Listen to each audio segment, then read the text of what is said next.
Bonjour à toutes et à tous, c'est Gaëtan de Tradox, j'espère que vous allez bien et bienvenue pour cette première vidéo de l'année 2021. Donc le petit rendez-vous hebdomadaire, ça va être le vendredi à 18 h, je vais essayer de sortir une vidéo par semaine, sinon une vidéo toutes les 2 semaines, selon un petit peu les choses qu'il y a à dire pour le trading pour l'instant. Donc cette première vidéo, on va parler de pourquoi est-ce que je gagne en démo et je perds en réel. Donc cette idée de vidéo m'est venue par des commentaires que j'ai reçus. Pas mal de gens ont l'air de s'en sortir en démo, d'être rentables en démo, mais lorsqu'ils passent en réel, c'est la cata, ils n'arrivent plus à être rentables. Donc dans cette vidéo, on va un peu voir les différents éléments qui font que vous pouvez gagner en démo et perdre en réel, afin que vous puissiez le plus rapidement possible passer de rentable de démo à rentable en réel.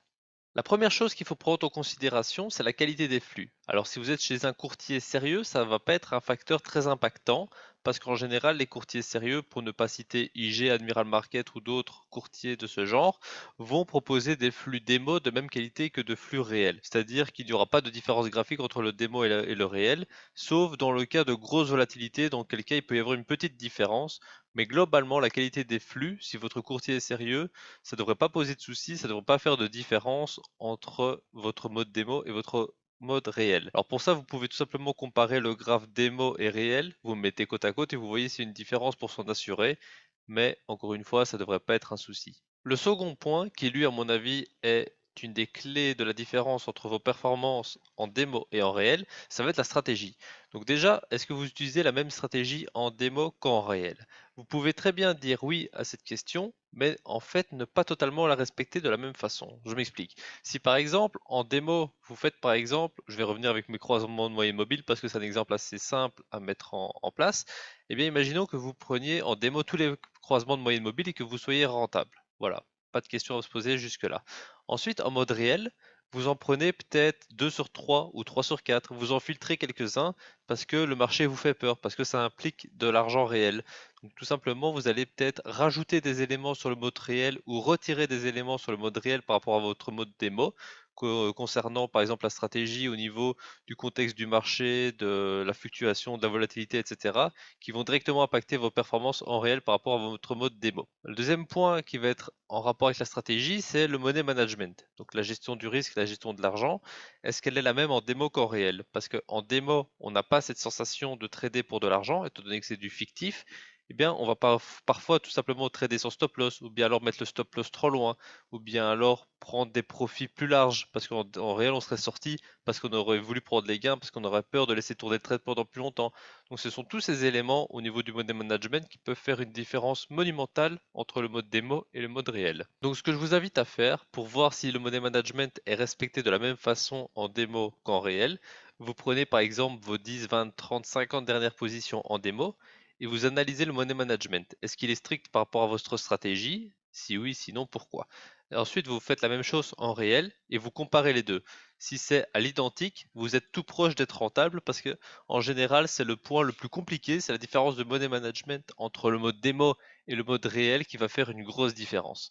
La troisième et dernière chose par rapport à la stratégie, ça va être la gestion du trade. Donc c'est un peu ce que j'ai dit juste avant, c'est qu'en démo, on va avoir tendance à avoir plus facile de laisser tourner les gains. On va vouloir couper peut-être les pertes plus rapidement parce qu'on se dit, bah c'est pas grave, au pire je rentre agressif parce que je suis en mode démo. Chose que vous pouvez aussi faire en mode réel, mais en général avec l'aspect psychologique, ça va être plus compliqué. Donc comparez de nouveau vos derniers trades, 10, 20, 30, 100, selon votre mode de trading. Si vous faites du swing, vous pouvez en faire moins que si vous faites du scalping par exemple, dans lequel cas il y aura plus d'échantillons. Et vous comparez un petit peu la gestion du trade dans les deux cas et vous voyez s'il y a des similitudes, des différences. Et de là, vous allez voir pourquoi est-ce que vous êtes rentable en démo, pourquoi est-ce que vous êtes pas rentable en réel. Une chose à faire attention aussi, c'est la gestion du risque. Donc dans le money management, j'en ai parlé juste avant, c'est il ne faut pas tomber dans le piège de par exemple être rentable en démo, mais avec une gestion du risque approximative, c'est-à-dire par exemple prendre 5% de risque par position parce qu'on s'en fout un petit peu du stop loss de perdre, alors qu'en réel on va pas être rentable parce que justement on coupe les pertes. Alors dans ce cas-là, ça va être normal de ne pas être rentable parce que de base, il ne faudrait pas être rentable en démo car le money management ne serait pas respecté. Mais encore une fois, en comparant vos trades démo réels, vous allez pouvoir tirer ce genre de conclusion. Et donc le troisième point auquel vous pouvez vous y attendre parce qu'on en a parlé tout au long de la vidéo, c'est la psychologie. Donc la psychologie, c'est super important au trading. Je le répète, je ne sais pas combien de fois dans mes vidéos, je vais peut-être vous saouler un peu avec ça, mais je n'arrêterai pas parce que c'est vraiment la clé de la réussite en trading, c'est le money management et la psychologie. Une fois que vous gérez ça à 100%, techniquement le technique ce n'est qu'une faible partie de votre rentabilité. Donc en psychologie, par rapport à être rentable en démo et perdant en réel, le plus important, la grosse différence, ça va être le détachement à l'argent.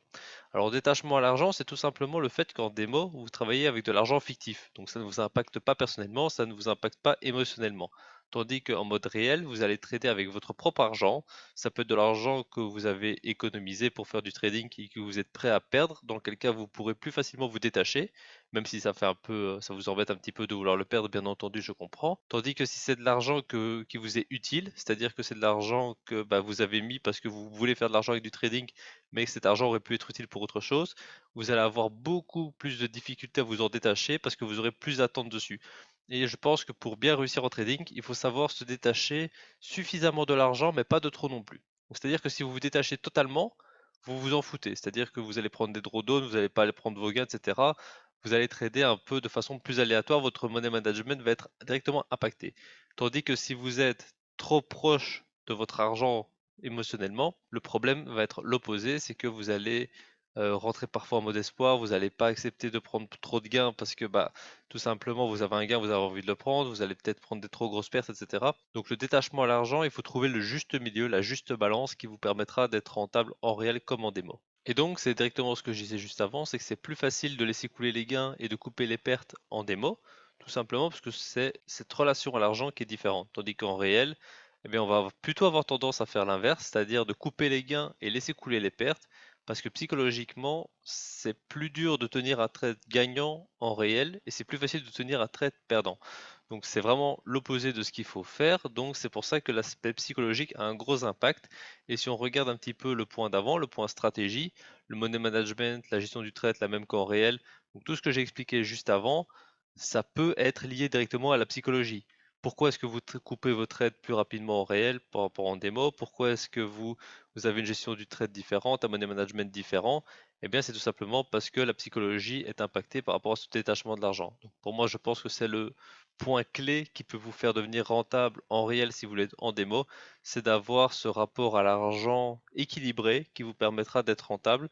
Parce qu'une fois que vous avez ce rapport à l'argent équilibré, pas trop proche émotionnellement, pas trop loin, eh bien, vous allez pouvoir trader de la même façon en réel qu'en démo. Et si vous tradez de façon sérieuse, nette et précise en démo, eh bien, vous pourrez plus facilement reproduire ça en réel avec ce détachement. Donc voilà pour cette première vidéo de l'année sur la gestion du démo et du réel. J'espère que celle-ci vous a plu. N'hésitez pas à me dire en commentaire si vous avez d'autres questions concernant la rentabilité en démo et les pertes en réel. J'y répondrai avec grand plaisir. N'hésitez pas aussi à lâcher le gros pouce bleu pour soutenir la chaîne et à vous abonner. Et moi, je vous retrouve la semaine prochaine pour une prochaine vidéo. Et d'ici là, passez de bons trades.